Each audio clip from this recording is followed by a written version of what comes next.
Bonsoir à tous, bonsoir à tous nos téléspectateurs, bonsoir à tous nos abonnés de la chaîne Amtro TV Le Média. Bonsoir Monsieur Koné, merci d'avoir accepté cette invitation, merci de répondre à cette invitation. Et je sais qu'il fait tard, mais il faut en parler, il faut essayer d'expliquer la crise qui se passe aujourd'hui entre la Côte d'Ivoire et le Burkina. Bonsoir et bienvenue sur la chaîne Amtro TV Le Média. Bonsoir, mon frère et ami, camarade Sam. Sois salué depuis ta position et je te salue pour tout le combat que tu mènes pour l'Afrique tout entière et le panafricanisme, frère. Je te salue pour ça.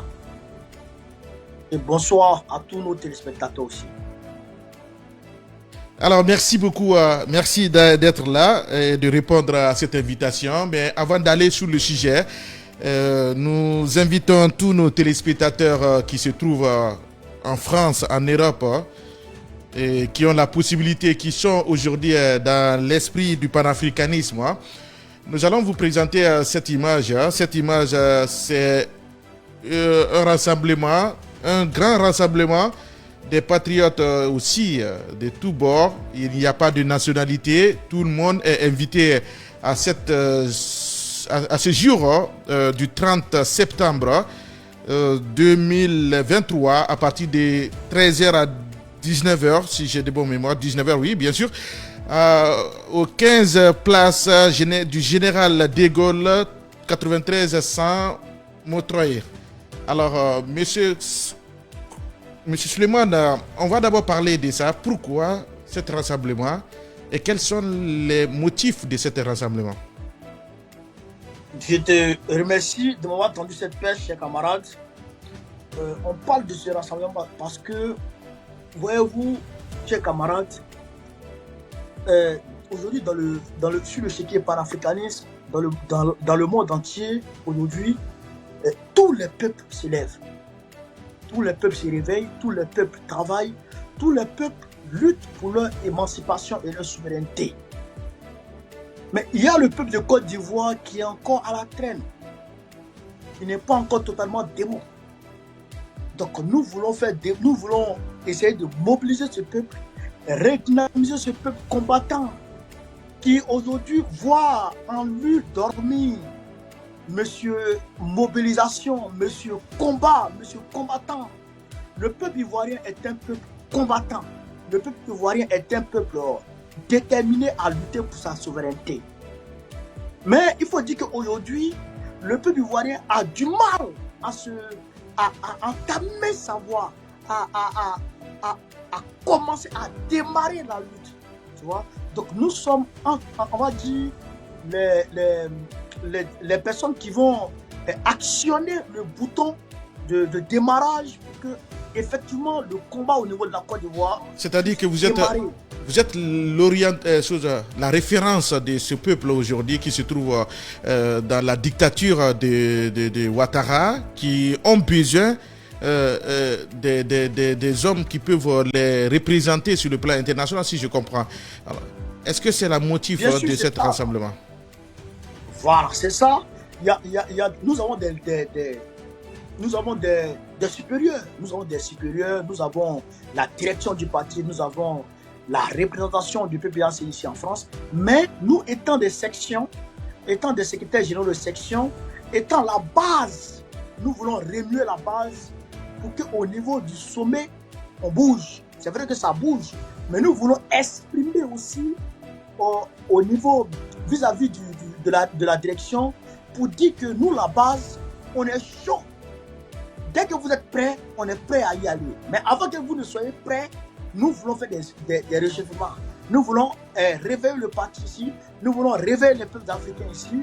Nous voulons les mettre en ordre de bataille avant que effectivement les choses puissent. Parce qu'avant les matchs, il faut les entraînements.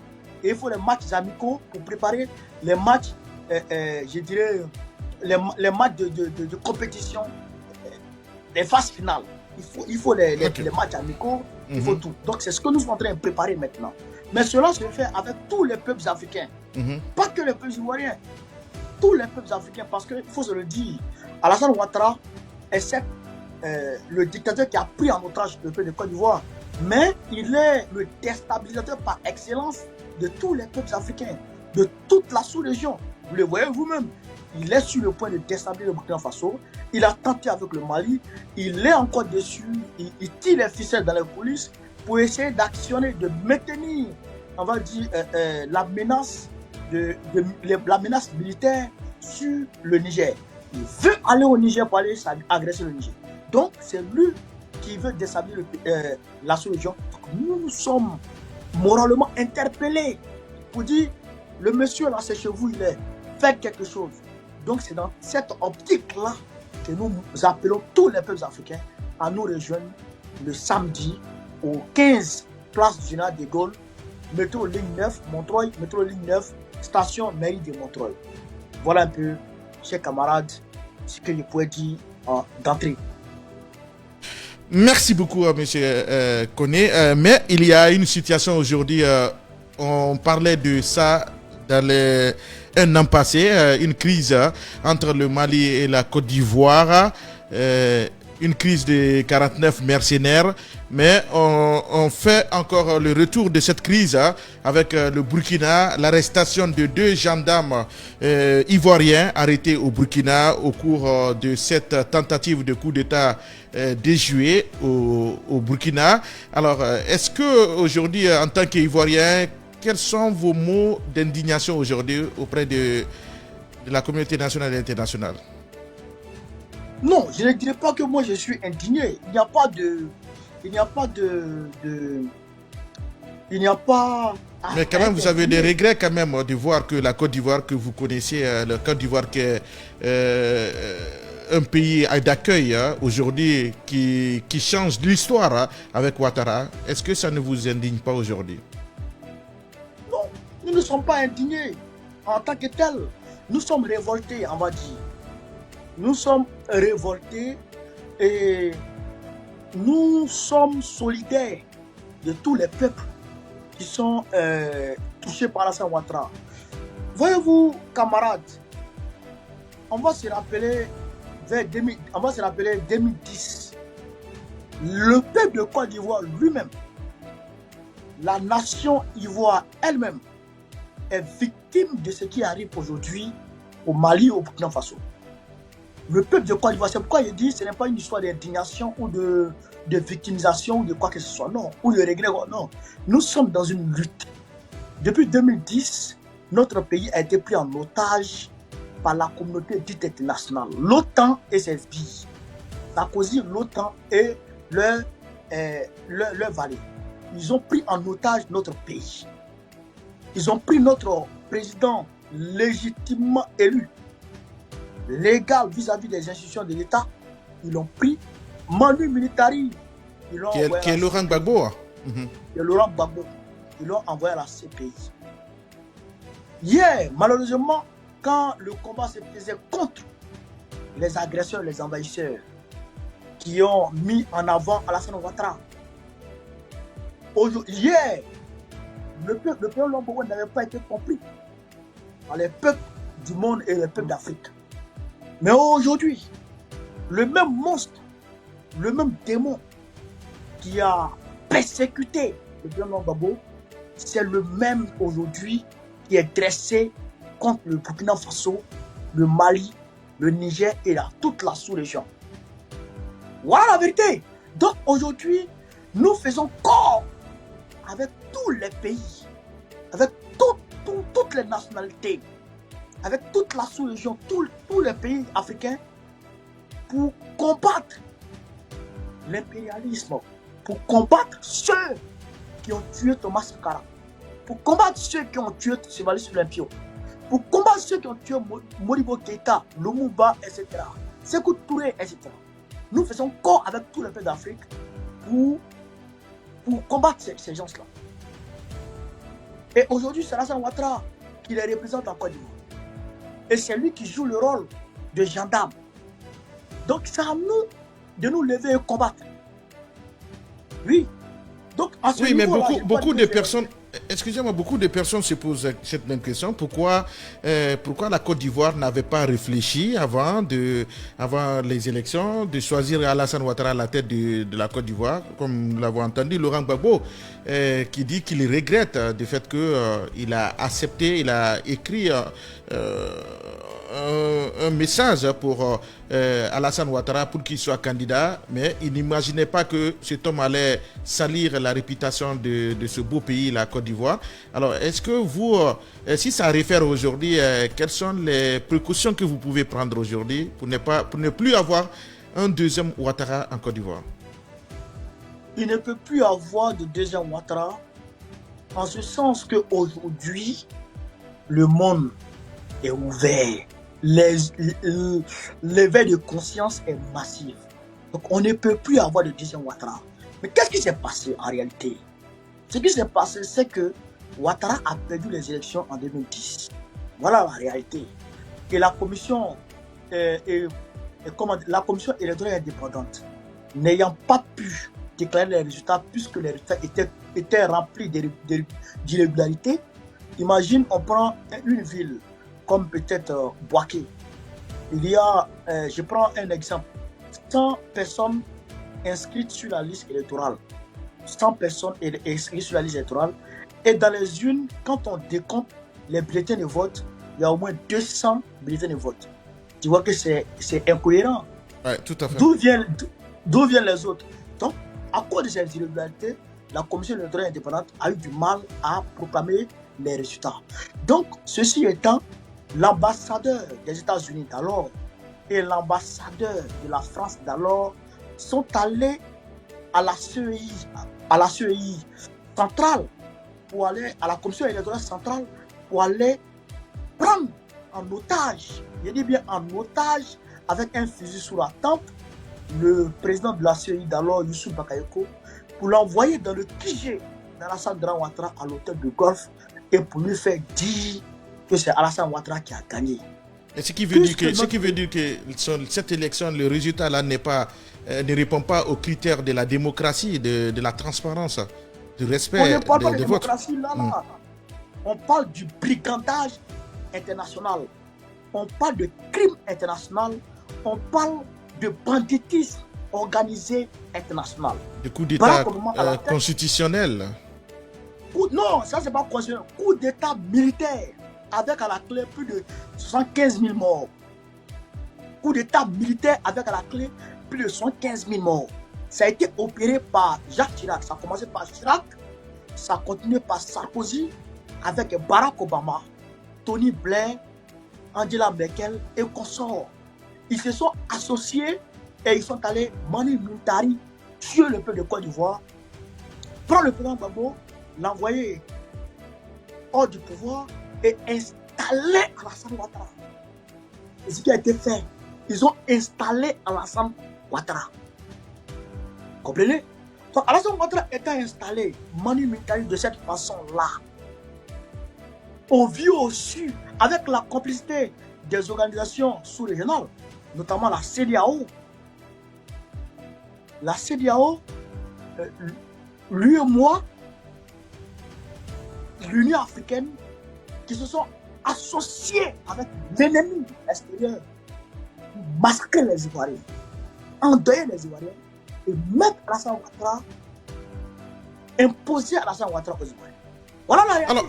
Alors on va parler un peu. Et des pires coups d'État de notre histoire.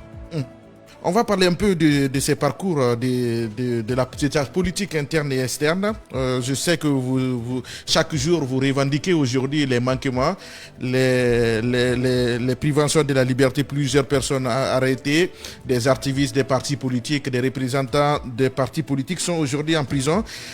Plus des années n'ont pas encore eu, certains n'ont pas eu de la justice. Hein. Mais on va parler de cette crise-là. Aujourd'hui, tout ce qui se passe en Afrique, les Africains ont des regards sur Ouattara. Mais cette tentative de coup d'État au Burkina, est-ce que vous accusez réellement? Est-ce que vous pouvez dire que Ouattara fait partie de ceux qui sont les commanditateurs de ces coups d'État? Mais Ouattara, il est au centre. Ouattara, il est au centre. Ouattara, c'est Ouattara qui finance. Mais M. Bamori Ouattara, dont on fait allusion, mais il est le neveu de Ouattara. Il est financé à travers l'alliance des petits-fils de Draman Ouattara, c'est-à-dire le père de Alassane Ouattara. Ils ont une alliance au Burkina Faso reconnue légalement, qui a un compte bancaire et qui fait des actions sociales. C'est à travers le compte bancaire de cette alliance, de cette association-là, que le virement est fait, que le financement est fait, et à travers d'autres moyens. Alassane Ouattara, je le dis, mais tu vois, quand on regarde de la manière dont l'homme a été imposé aux Africains, quand on regarde, mais tu sais qu'il n'est pas là pour les Ivoiriens. Il est là pour servir une cause. Et cette cause, c'est quoi? Cette cause, c'est de faire le même boulot que faisait Oumar Bongo, que faisait Houphouët-Boigny avant, parce que Houphouët-Boigny a été panafricaniste. Après, il s'est rallié aux France-Africains. Après, au soir de sa vie, il est devenu panafricaniste et il n'a pas duré les morts. Donc aujourd'hui, Alassane Ouattara joue le rôle de Houphouët-Boigny quand il était allié à la France-Afrique. Donc aujourd'hui, je rappelle, je n'ai pas de 20 dessins, il n'y a pas. Je sais que tu sais ça, le Libéria, la Sierra Leone, même le Ghana, quand Kwame Nkrumah a subi le coup d'État, Houphouët-Boigny était dedans. L'acharnement contre. Il était l'espion de la France en Afrique de l'Est. Ouais. Oui, Houphouët-Boigny était au centre. Et quand Houphouët-Boigny est décédé, qui gérait les choses? Eh bien, c'est Oumar Bongo qui gérait l'Afrique centrale et l'Afrique de l'Ouest. Mais il y a eu un problème parce qu'en réalité, au niveau de l'Afrique centrale, qui est la Côte d'Ivoire, il devrait avoir un homme qui devait travailler pour la France-Afrique. Et après Houphouët-Boigny, Bédié qui a pris le pouvoir, il faut se le dire, ce grand homme, c'est vrai que Bédié, sur le terrain politique avec notre famille politique, il y a eu des couacs un temps, il y a eu des échevelés en un temps, mais il faut se le dire, ce monsieur a été un grand homme, ce monsieur a été un grand homme d'État. Bédié a réalisé des choses qui ont permis à la Côte d'Ivoire de se développer, de travailler, d'accéder à sa souveraineté alimentaire. Bédié a travaillé à ça, il faut se le dire en toute sincérité. Mais Bédié, qui était l'héritier de Houphouët-Boigny, qui devrait suivre les pas de Houphouët-Boigny, en réalité a viré. Il a créé le concept qu'on appelle consommer ivoirien. Et donc, il a eu tendance à tourner c'est-à-dire créer du panafricanisme au niveau de la consommation, c'est-à-dire permettre à nos agriculteurs et aussi de mieux vendre leurs produits sur le continent. Bien sûr. À titre illustratif, Bédié a créé ce qu'on appelle Soderie. C'était chez moi à Séguéla. Et il finançait beaucoup l'Anador, les structures comme ça. Il a beaucoup créé ce genre de structures pour essayer de donner à la Côte d'Ivoire sa souveraineté alimentaire. Ça n'a pas plu à l'Occident.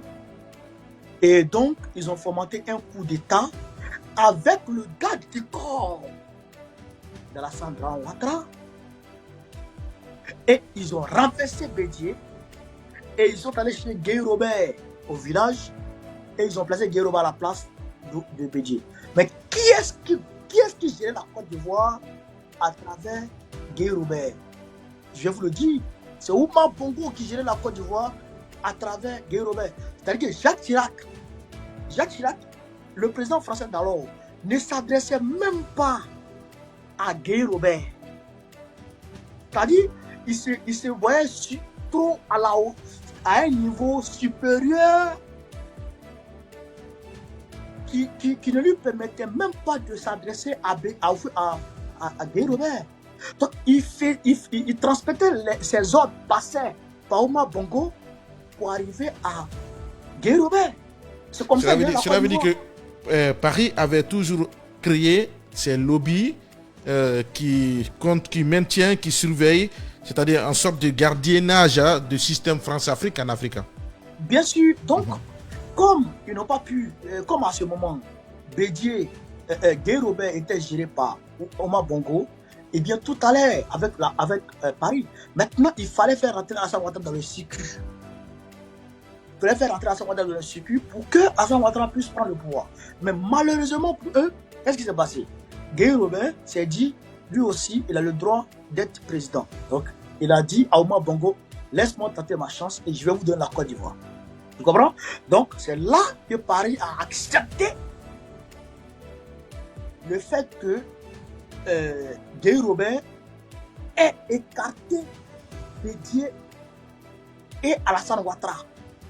Puisque quelqu'un pouvait le boulot et que Guy Robert se proposait de faire le boulot, alors on laisse Guy Robert faire le boulot. Mais malheureusement pour eux, au soir des élections d'octobre 2000,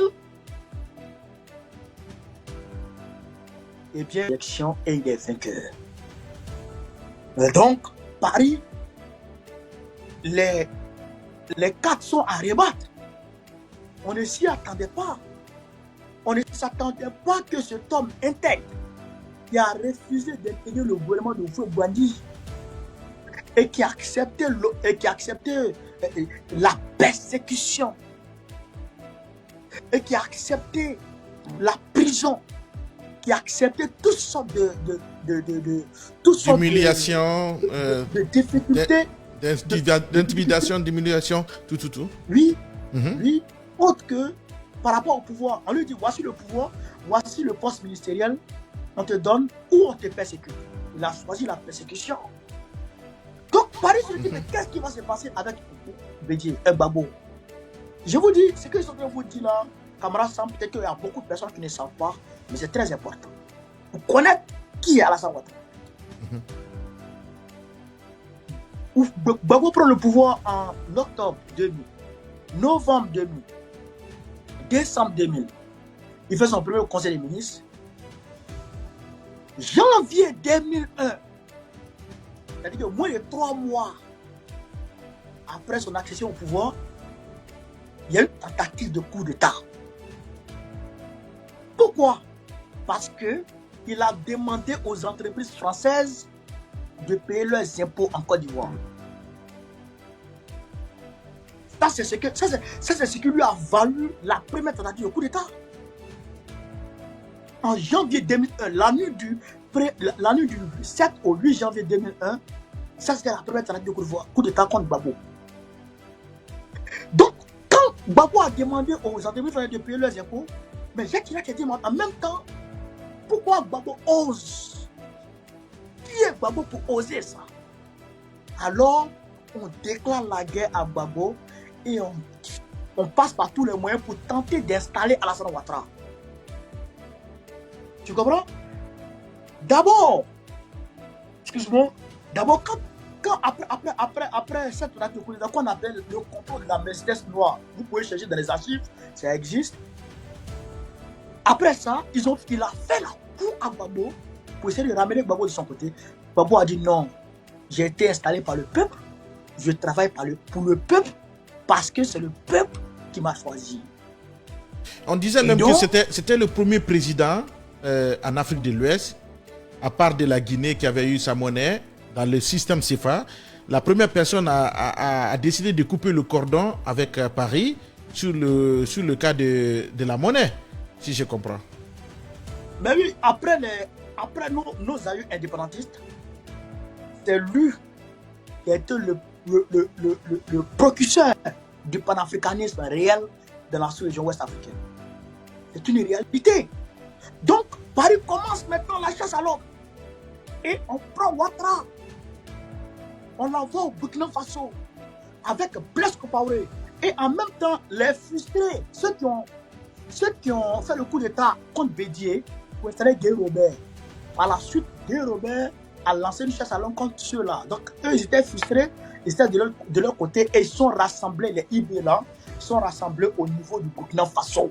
Et quand ils sont rassemblés au niveau du Burkina Faso, ils ont cherché les financements maintenant d'une rébellion. À la base, Paris devrait gagner à tout prix.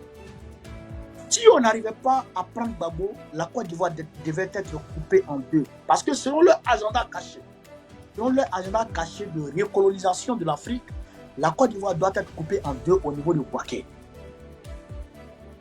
La Côte d'Ivoire doit être coupée en deux au niveau de Bouaké. Le Burkina Faso doit être coupé en deux. Le Mali doit être coupé en 4 ou 5. Le Niger doit être aussi coupé en plusieurs morceaux.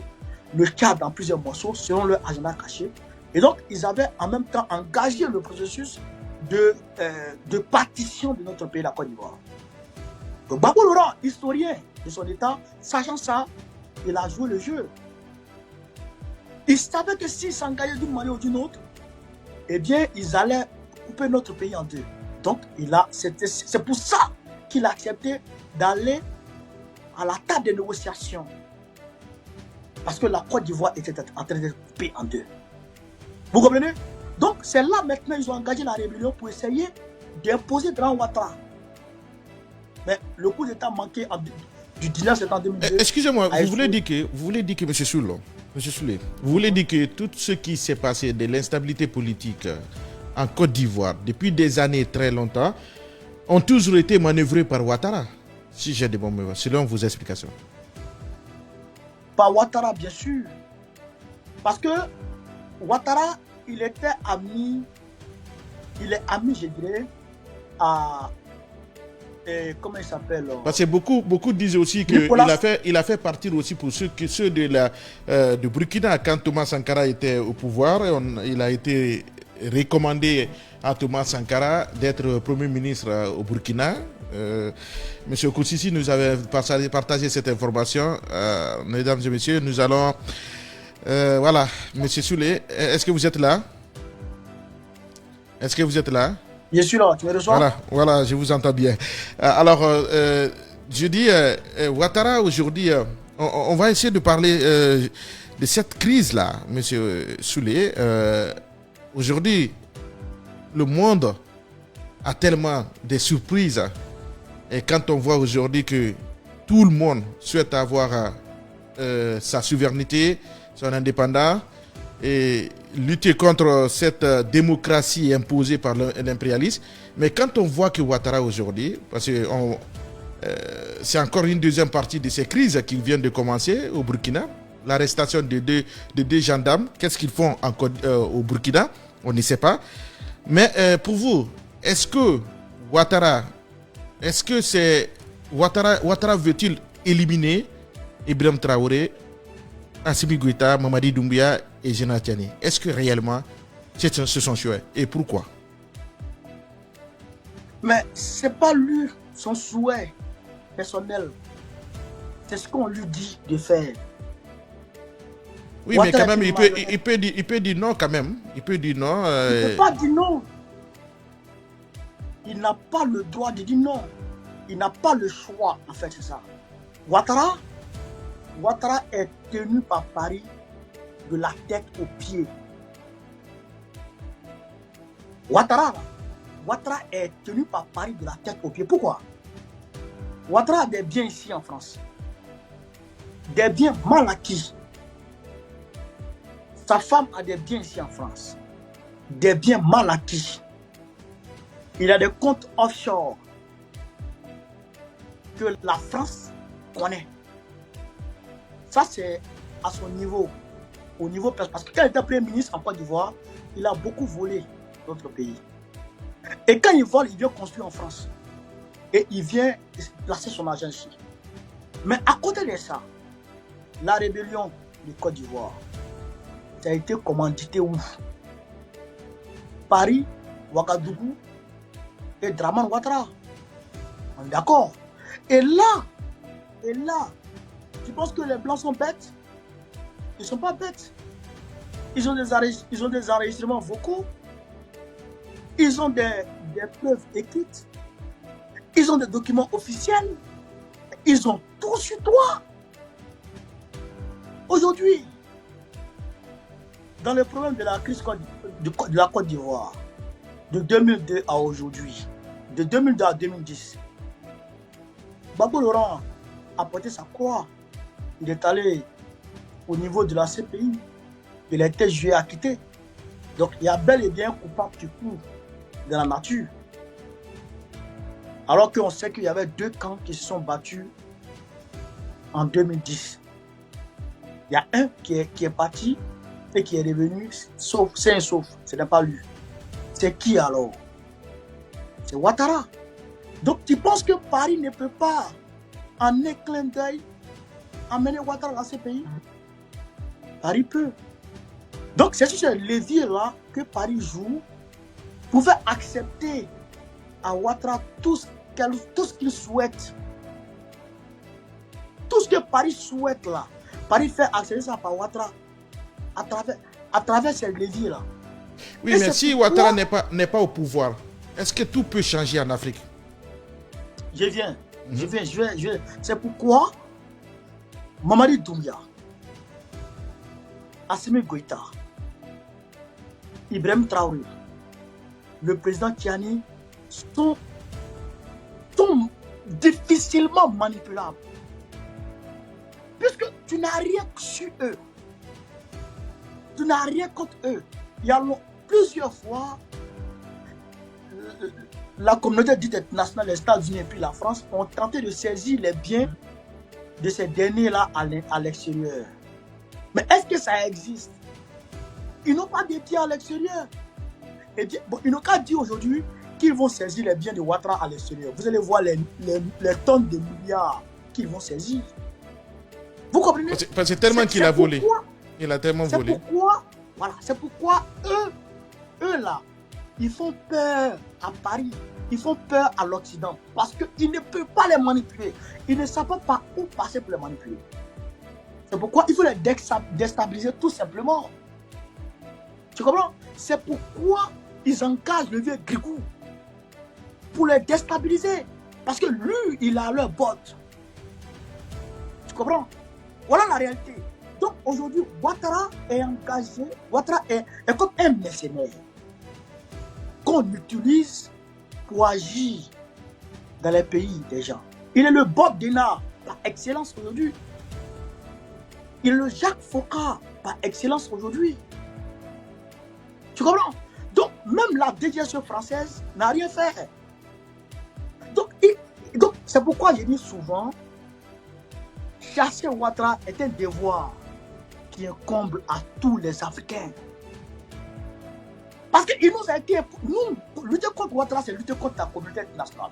Et non, pas la communauté internationale, parce que tout le monde ne fait pas de la communauté internationale, mais ceux qui se disent la communauté internationale, l'Occident. Lutter contre Ouattara, c'est lutter contre l'OTAN. Lutter contre Ouattara, c'est lutter contre l'Union européenne. Lutter contre Ouattara, c'est lutter contre la France. Tu comprends? Monsieur Koné, vous voulez dire qu'il est le représentant de l'OTAN en Afrique? Il est le représentant de l'Occident en Afrique, hein? Bien sûr. Sans gêne, sans truc. C'est lui qui est le représentant de l'Occident. Il travaille pour l'Occident, en fait. Ça, il faut qu'on le reconnaisse. Mais à cause de... Regarde ce qu'ils ont fait en Côte d'Ivoire. Regarde ce qu'ils ont fait en Côte d'Ivoire en 2004. Ils vont... Les vecteurs aériens du président Ouattara, qu'il a durement acquis avec la Russie et autres pays, eh bien, avant de mettre embargo sur les armes en Côte d'Ivoire, qu'est-ce qu'ils font? Ils font bombarder leur propre camp militaire de Bouaké, de Mans, par des pilotes biélorusses.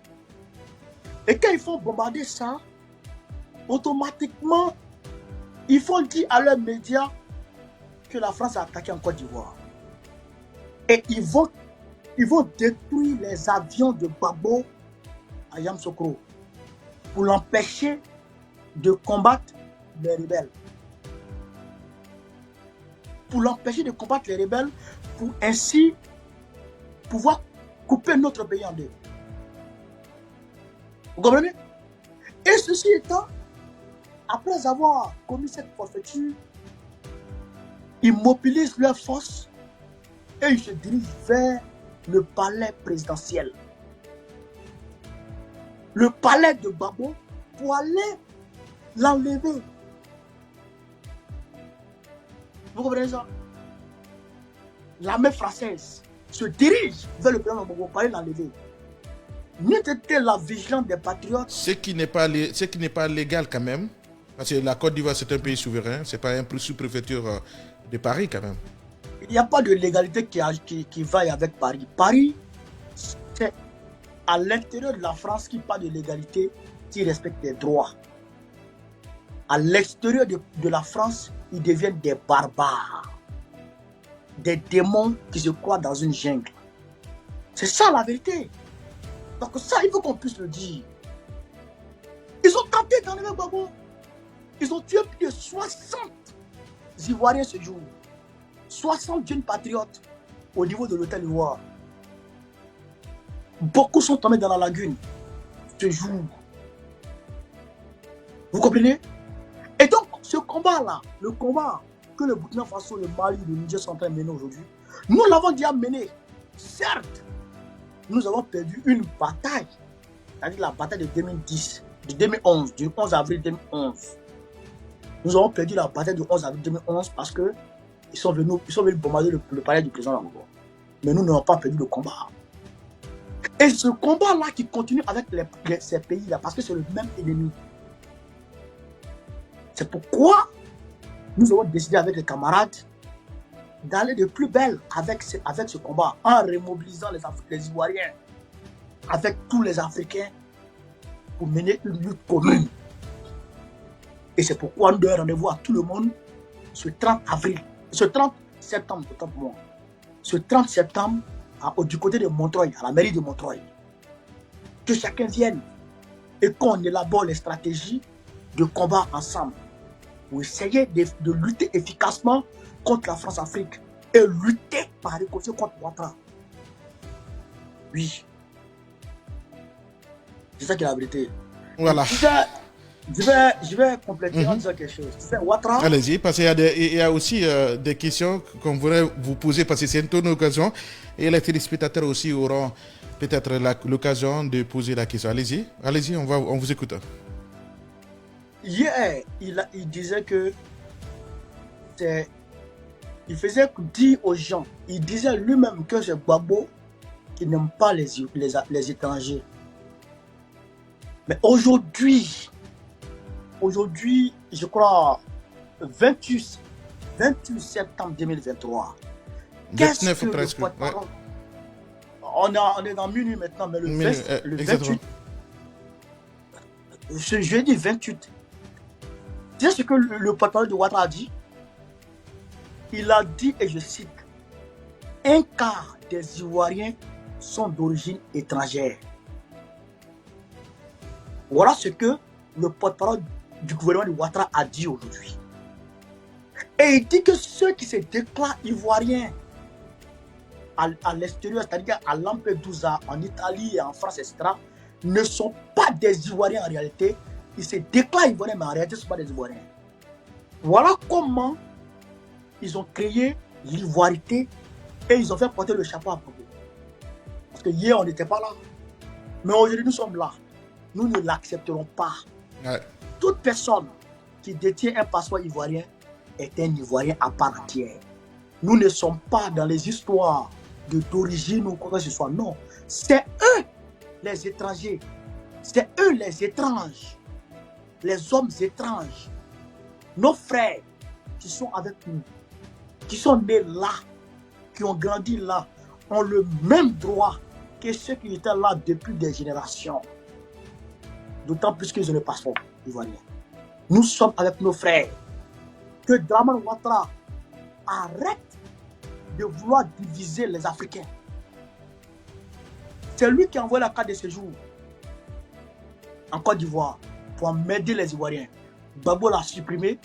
Il est revenu remettre encore la même carte de séjour. Et là, il est en train de se mobiliser pour ramener la carte de séjour contre nos frères de la CEDEAO. Et là, nous n'allons pas l'accepter. Nous n'allons pas l'accepter. C'est pour tout ça, c'est à connaissance de tout ça que nous commençons aujourd'hui le combat. Et ce combat-là, nous allons le gagner. C'est de ça qu'il s'agit. Merci beaucoup, M. Koné. On va maintenant informer nos téléspectateurs, auditeurs qui nous suivent en direct La ligne est ouverte. Vous pouvez appeler sur le numéro le 00 336 47 00 85 52. Pour ceux qui souhaitent poser des questions à M. Koné ou parler de cette crise, cette nouvelle crise qui est arrivée au Burkina, entre Burkina et la Côte d'Ivoire. On était l'année passée sur les 49 mercenaires, mais aujourd'hui encore, on nous apprend 2 gendarmes de Ouattara arrêtés au Burkina. Pour quel motif? 2 gendarmes arrêtés au moment où il y a eu tentative de coup d'État au Burkina. Et ces 2 gendarmes étaient sur le territoire du Burkina sans l'autorisation des autorités burkinabées. Quelle sera la suite? Est-ce que Ouattara a sacrifié ces gendarmes? Est-ce que Ouattara fait partir de ces commanditateurs, c'est ceux qui sont à la base de ce coup d'État, cette tentative de coup d'État au Burkina? Est-ce que Ouattara veut terminer le boulot de Macron en renversant Ibrahim Traoré, Assimi Goïta, Général Tiani, Mamadi Doumbouya? Quel est l'objectif de Ouattara? Monsieur Ahmed, les téléspectateurs veulent vous entendre sur ça. Parce que la Côte d'Ivoire, longtemps, avait eu des bras de fer. Les pro-Ouattara qui accusaient les Maliens d'avoir arrêté les militaires légaux ivoiriens sur le territoire. Et le Mali qui disait que c'était des mercenaires parce qu'ils avaient trouvé beaucoup de ces preuves, dont Mme Pluchéry Balé, ça lui a coûté des prisons, du fait qu'il s'est mêlé dedans. D'autres personnes ont été critiquées, insultées, comme l'artiste Maman Aïcha Koné, qui a voulu régler ce problème, parce que les artistes sont nos ambassadeurs. Alors, cette fois-ci, comment ça va se passer? Est-ce que trop c'est trop? Est-ce qu'il ne faut pas dire à Ouattara que trop c'est trop? Pourquoi que c'est seulement que ces militaires à lui qui sont tout le temps, quand il y a des tentatives, il y a des difficultés, pourquoi ce sont ces militaires qui sont toujours pris dans d'autres pays?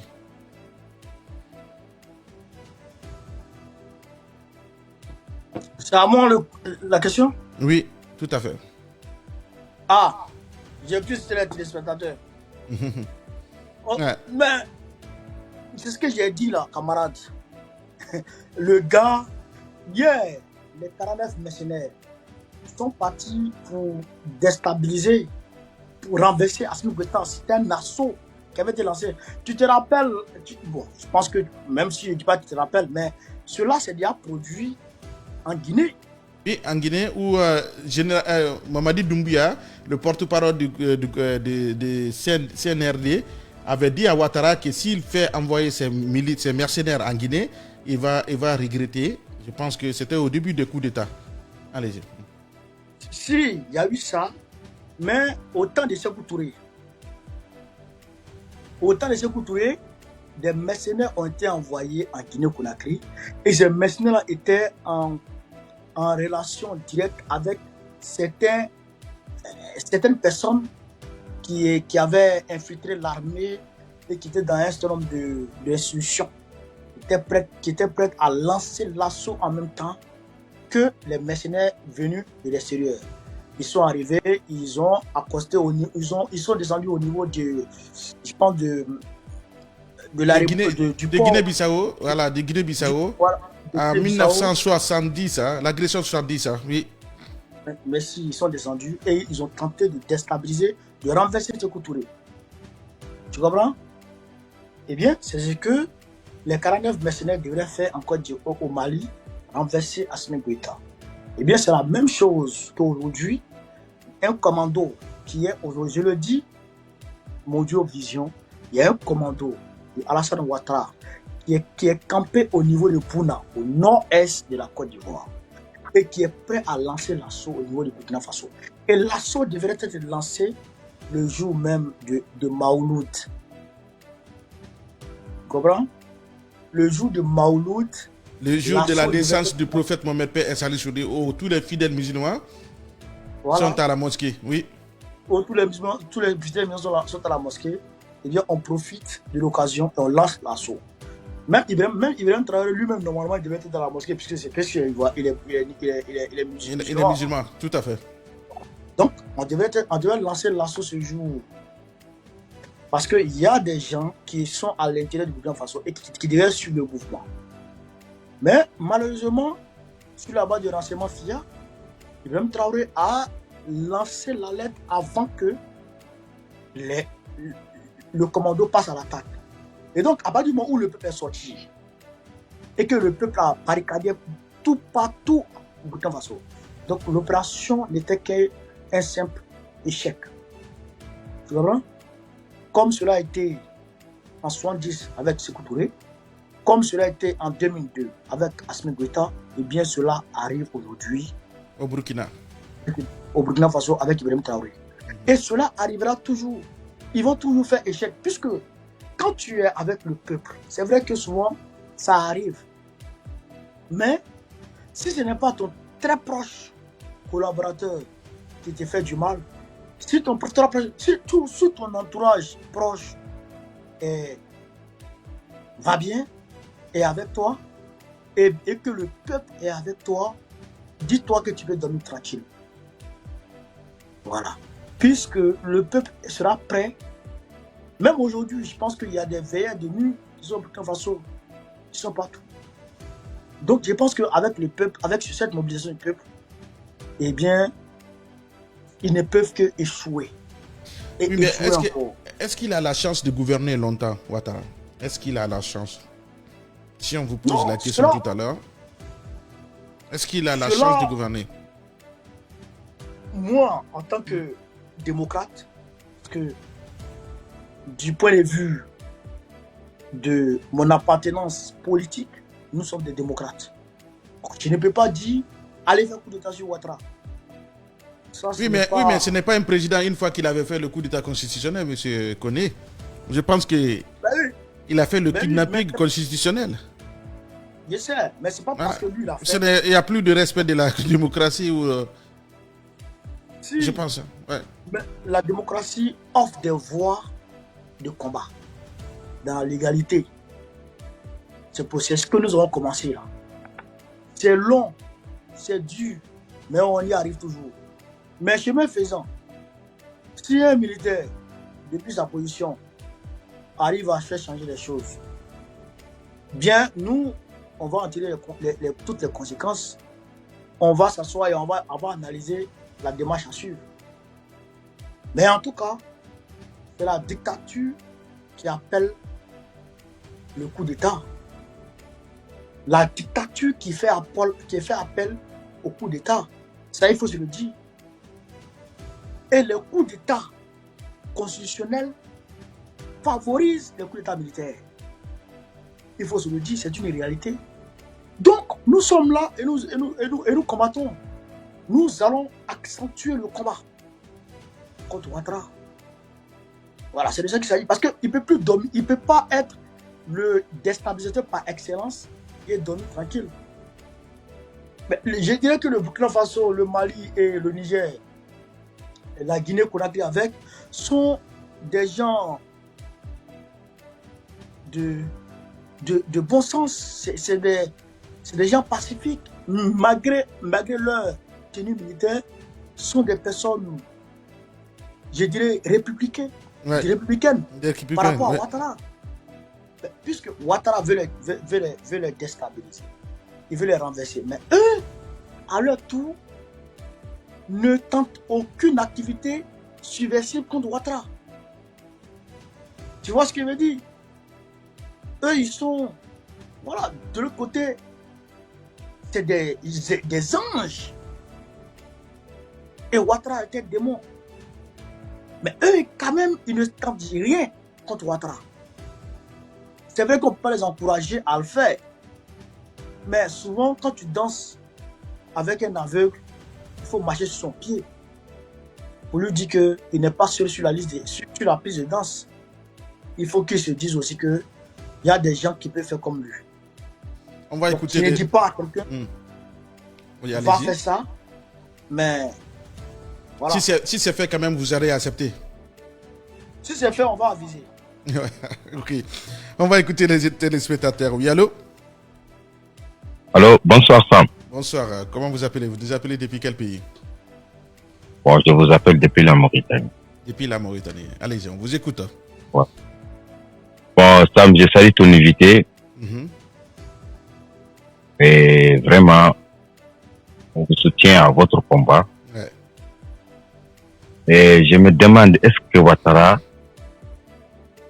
par la vote, on peut la faire quitter dans sa pouvoir? C'est ça que je pose la question à Moussé Kone d'abord. Deuxièmement,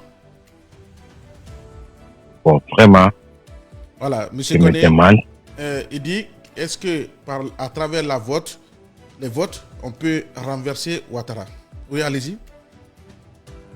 voilà. Et je me demande aussi à ce qu'on a fait à Ibrahim Traoré, tentative de coup d'État.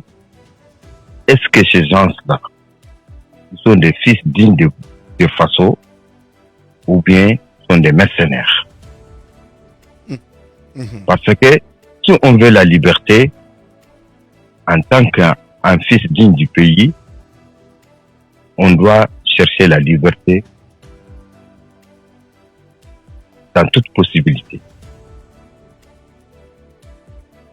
Maintenant, je me pose la question à Moussé Kone, ces gens qui ont fait le tentative de coup d'État, est-ce que ce sont des purs burkinabés ou bien c'est des mercenaires qui viennent d'extérieur?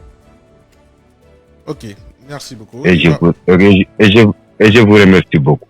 Merci. On est au cœur avec vous. Merci beaucoup pour cette question. Et continuez à suivre. Monsieur Kone, allez-y, on vous écoute. Quelle est la réponse? Le monsieur a posé une question pertinente concernant les élections. Les élections locales du 2 septembre en disent long. Il y a des bureaux de vote où des personnes envoyées par Ouattara sont rentrées et ont empêché les votes. Il y a des bureaux de vote où des candidats du camp de Ouattara sont arrivés et ont partagé des cartes d'électeurs aux gens. On leur dit allez voter, tenez l'argent. Les preuves sont là. Il y a des PV après les élections, les PV, là, les procès verbaux, où on a transformé le 2 en 0. On transforme le 1 en 9, etc., etc. Les cas d'irrégularité, on ne peut pas finir de compter. Il a triché sur toute l'étendue du territoire. Même là où il n'a pas gagné, malgré cette tricherie, puisque c'est des maires qui étaient derrière là, qui ont pu contrecarrer son système de triche. Alors est-ce qu'on peut le renverser à travers des élections? Je viens, il est en train de tout faire pour eux les renverser, malgré tout. Donc, la question que le monsieur a posée est une question très pertinente. Parce que la tricherie est du fait. Mais, nous avons des revendications. Première revendication, à ce niveau-là, la CEI doit être dissoute.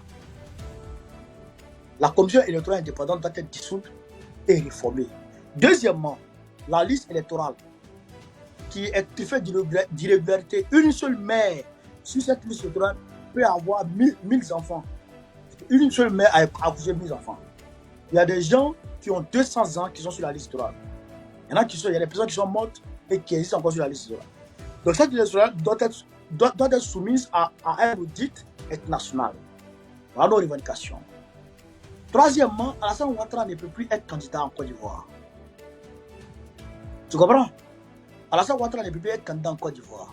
Mais jusqu'à présent, il n'a pas renoncé à la candidature présidentielle. Ça ne nous regarde pas. Mais ça doit vous considérer quand même, M. Kone. Non, ça ne nous regarde pas. M. Kone, c'est très important qu'il se prononce sur son...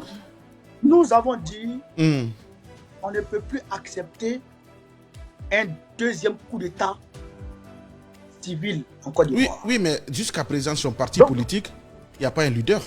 Il n'y a que lui. Ça, c'est son affaire. Qu'il est leader ou pas, on s'en fout. Nous disons qu'il ne peut pas être candidat. Donc, de ce point de vue-là, Alassane Ouattara, c'est pourquoi quand j'ai fait mes directs, j'ai dit à la fin de mes vidéos, j'ai dit Gbagbo Laurent, président de la République de Côte d'Ivoire en 2025. Puisqu'on pas favori. D'accord? Voilà. Donc, nous disons qu'il ne peut pas être candidat. À partir de ce moment-là, le décor est planté. S'il ne veut pas et qu'il veut être candidat forcé, eh bien on sera dans les rues. Si la CEI n'est pas réformée, on sera dans les rues. Si, comment dirais-je, la liste électorale n'est pas soumise à audit international, on est dans les rues. Et donc, voilà un peu. Et d'ailleurs, le président Gbagbo, avec l'injustice qu'il a subi, nous allons réclamer l'inscription de son nom sur la liste électorale. Ça aussi, c'est un combat. C'est pourquoi, Sam, je t'ai dit, il faut maintenant que nous soyons en mode de bataille. Et nous allons sonder la mobilisation générale. Donc, partant de tous ces points de vue, au regard de tout ce qui précède, de tout ce que précède, c'est les mobilisations, les bouillonnements des rues qui favorisent ce qui s'est passé contre Ibeka. Tu comprends? C'est ça la réalité. Donc, nous disons le combat continue. Nous ne pouvons pas dire on va aller prendre Ouattara pour l'enlever. Mais nous disons il ne peut pas être candidat encore. Voilà. Donc le combat va se mêler. Oui, je sais que vous dites qu'il ne doit pas être candidat. Mais normalement, dans la logique, le chef d'État doit se prononcer en disant je décide de ne pas me représenter aux élections présidentielles suivantes, comme ce que Macky Sall a fait, mais Ouattara n'a pas encore fait. Il n'a pas parlé. La fête de l'indépendance, l'inauguration du pont, il n'a pas prononcé. Il a juste donné des points. Il dit la construction du pont mérite quand même un nouveau mandat. C'est comme s'il est en train de dire aux Ivoiriens je vais me présenter pour un 4e mandat. Alors, s'il ne se prononce pas et qu'il dit qu'il va se présenter, est-ce que vous allez accepter que Ouattara, son nom, soit figuré parmi les listes des candidats à la présidence ivoirienne? Mais c'est ce que je t'ai dit. Il ne sera pas candidat chez nous. Non, je comprends ce que vous dites, mais en fait... Il veut aller loin. Oui. Il veut aller loin, aménage sa monture. C'est ce qu'on est en train de faire là. Voilà. Nous ne sommes pas pressés, mais nous sommes en train de nous préparer efficacement pour le combat. Tout le monde va voir ça ici. On ne dit pas tout, mais en réalité... Non, mais c'est vrai. Tout le monde déjà, moi, je vous informe, la bonne nouvelle, je serai à cette grand rassemblement à Paris. J'invite tout le monde à y être, à participer pour soutenir. Ça sera publié sur Amtro TV, le média, si tout va bien. On va assister à cet rassemblement. On va essayer de partager les mêmes opinions, parce que la Côte d'Ivoire en a besoin aujourd'hui de ces mouvements, de ces boycotts, de dénonciations de cette gouvernance de Ouattara. Et j'invite à tous ceux qui nous suivent de Paris et qui sont partout en Europe, que tu sois vers Pologne, tu peux venir participer à cette manifestation. Que tu sois partout en Europe, tu peux venir. Ça sera très intéressant parce que c'est l'Afrique qui sera ensemble là-bas avec nos frères de la Côte d'Ivoire. Et c'est aussi, quand on parle de la Côte d'Ivoire, on parle du problème des Africains. Alors, M. Koné, je pense que cette initiative est très très bien parce que, comme vous l'avez dit, il ne faut jamais se taire devant Ouattara. Il faut toujours montrer qu'il y a des contestations, il y a de l'opposition, même si lui, il interdit aujourd'hui à des médias d'inviter des gens comme vous sur le plateau, de critiquer Parce que c'est le seul pays en Afrique de l'Ouest aujourd'hui où on ne critique pas la gouvernance. On dit que du bien, la Côte d'Ivoire. Mais je pense que, M. Koné, cette initiative, c'est très important. Et nous-mêmes, nous allons faire défiler cette affiche à chaque émission de la chaîne Amtro TV Le Média. Parce que nous souhaitons quand même que, de la façon dont on a plus de 10 000, 2 000 personnes sur Amtro, j'invite tout le monde aussi la même chose. Et qu'on montre la mobilisation, qu'on montre à ce dictateur Ouattara. C'est une manière d'affaiblir les dictateurs. Moi, je pense que c'est une manière d'affaiblir les dictateurs quand il y a des mobilisations partout. Bien sûr. Voilà, c'est une manière de les déstabiliser. Il est temps aujourd'hui de le faire aujourd'hui. Allez-y, M. Koné, nous sommes à la fin de cette émission. Alors, quelles sont vos consignes? Il y a la deuxième question de notre auditeur. Voilà, j'aimerais d'abord que vous répondiez à ça.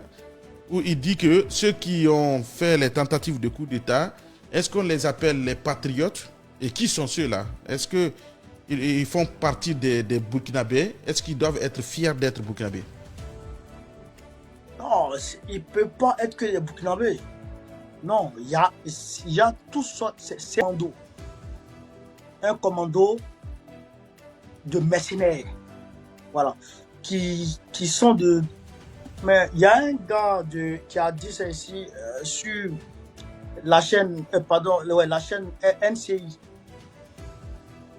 le média NCI, la télévision française NCI, qui a dit que comme l'ambassadeur de France à Niamey et le contingent français à Niamey doivent partir, donc maintenant c'est une occasion pour eux de lancer des opérations de déstabilisation clandestine.